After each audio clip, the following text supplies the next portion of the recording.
So, you guys ever wasted your life? Yeah, I've done that a couple of times.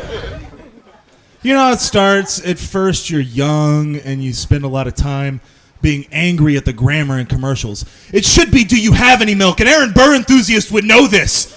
You decide to calm yourself down by watching all of the Leprechaun movies, which at the time were the first four, as I like to call them, the good ones. The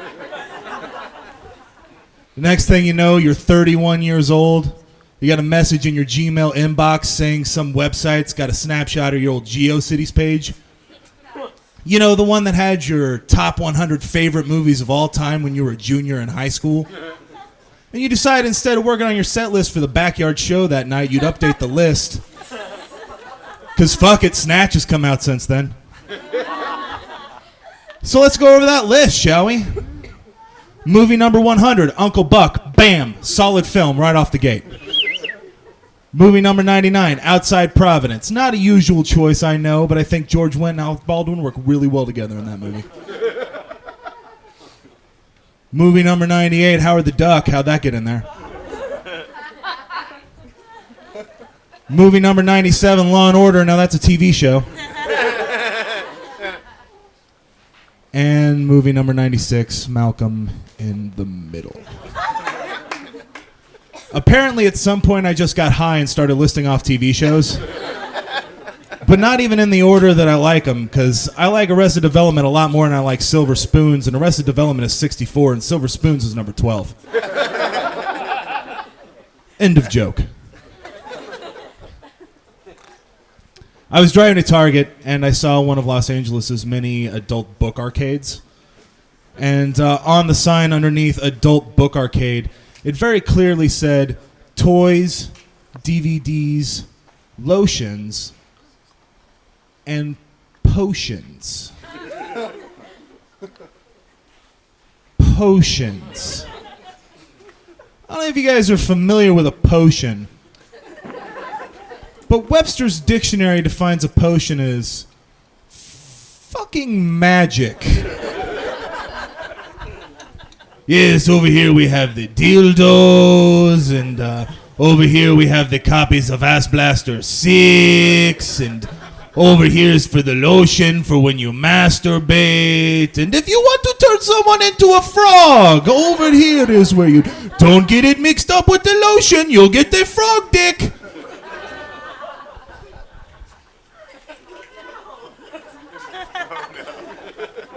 Oh, 31 years spinning on this big blue ball, you guys.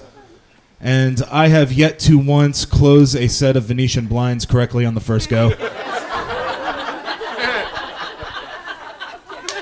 I don't know if we just stopped making Venetian blinds in 1985 and we're just burning off the excess, or if that's the new design for them to be yellow with one broken rung. Oh, you know what I bet it is? I bet it's that gypsy curse. Oh, why did I go on that gypsy's podcast and talk shit about the movie Thinner?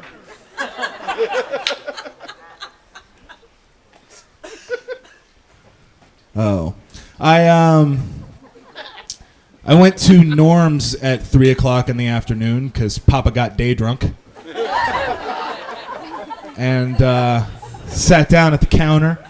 And the waitress came up to me and said, do you know what you'd like to drink? And I said, not only do I know what I'd like to drink, I know what I'd like to eat. Please bring me the Blue Plate Special. Bring me the truck stop breakfast. Please bring me eggs, bacon, hash browns, and toast. And she said, sure thing, hun. Pancakes come with that.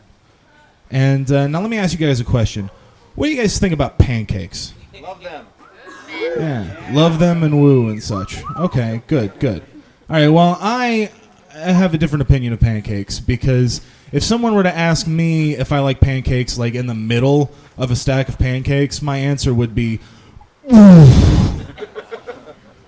because that's the sound that I make when I eat pancakes, and coincidentally the sound that I make when my nephew punches me in the dick. But yeah, not a big pancake fan, but you know, I eat my breakfast and I look over, and I see the pancakes, and I know it's a bad idea, but $2 Chuck don't know it's a bad idea. So I look to the syrup counter to see which syrup is going to take me over the hill with these, just so thick pancakes. We've got the regular syrup, we got the blueberry syrup, got the strawberry syrup, and then there's the boysenberry syrup. I don't know about you guys, but I never really trusted boysenberry syrup. You know, to me, it's always seemed like there was some Barry Ellis Island somewhere, and there was this poisonberry who was just trying to get to the front of the line, and he was just desperate, and he didn't think he'd make it, but then he was there, and he didn't have a plan, and the conversation went something like this. Name? Blueberry. All right, you can come on in. Name? Strawberry. All right, you can come on in. Name? Poisonberry. What's that now? Boysenberry. I said my name was Boysenberry.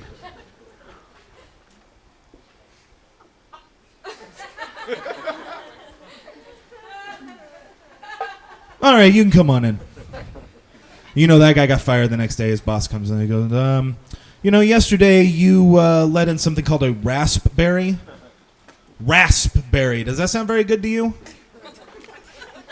Oh, and also, Poisonberry with a fake finger mustache killed 27 people in a clock tower. You are fired. And that's the story of Knott's Berry Farm.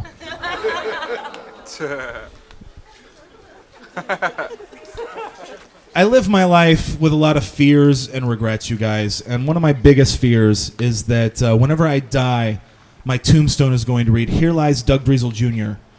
He had so much more to say about the Batman Forever soundtrack."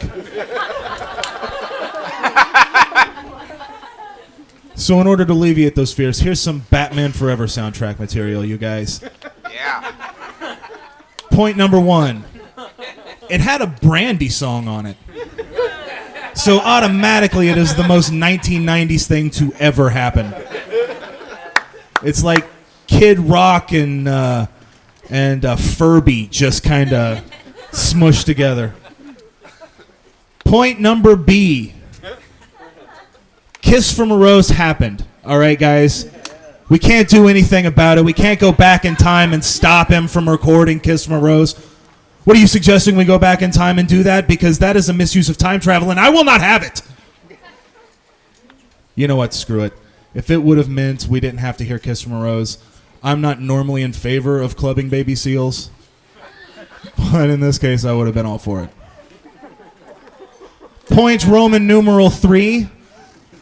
A lot of movies have had great songs written for their soundtracks over the years. In fact, did you know that the Eagles' "In the City" was written for the great song for the great movie The Warriors? Well, fitting this bill is U2's "Hold Me, Kiss Me, Kill Me, Thrill Me." And that conversation went like this. "Yes, hello, give me the president of music. Yes, hello, Terry, it's me, president of movies. How you doing, you old son of a bitch? Yes, anyway, we've got a movie project coming up. We need a band. We need the most insipid, most overrated band you have. What's that? U2, perfect." Click. I'm a nerd, you guys. I'm a dork and a half. And I've been wondering where this comes from because my family is, let's just say, rustic.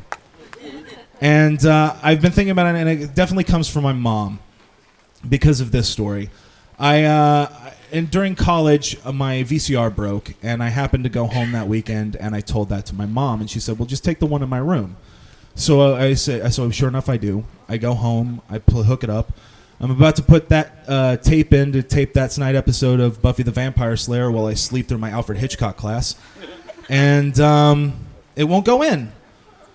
So I press eject, and I go, because my mom had left a pornographic movie in there. At first, I was revolted, but then I thought, well, let's see what my mom cranks it to. And pushed that bad boy in. And it was one of those porns that was based on You guys remember how in the 90s Fox had a lot of TV shows that were kind of like The X-Files? And one of those shows was called VR5. Now, if you're not familiar with VR5, VR5 is a television show about a woman who discovers a new level of virtual reality she uses to control people subconsciously, she calls, and it puts her at odds with an evil shadow organization. Well, this pornographic movie was a lot like that, only it's about a woman who discovers a new level of virtual reality she uses to fuck a bunch of people. Well, it warmed my heart to know that this is the tune to which my mom flicks her bean, you guys. Because there's a Comic-Con in them panties. Because I got that VCR in 2004, and VR5 came out in 1995. And 9 years is some fanboy shit right there. Thank you very much. I was back.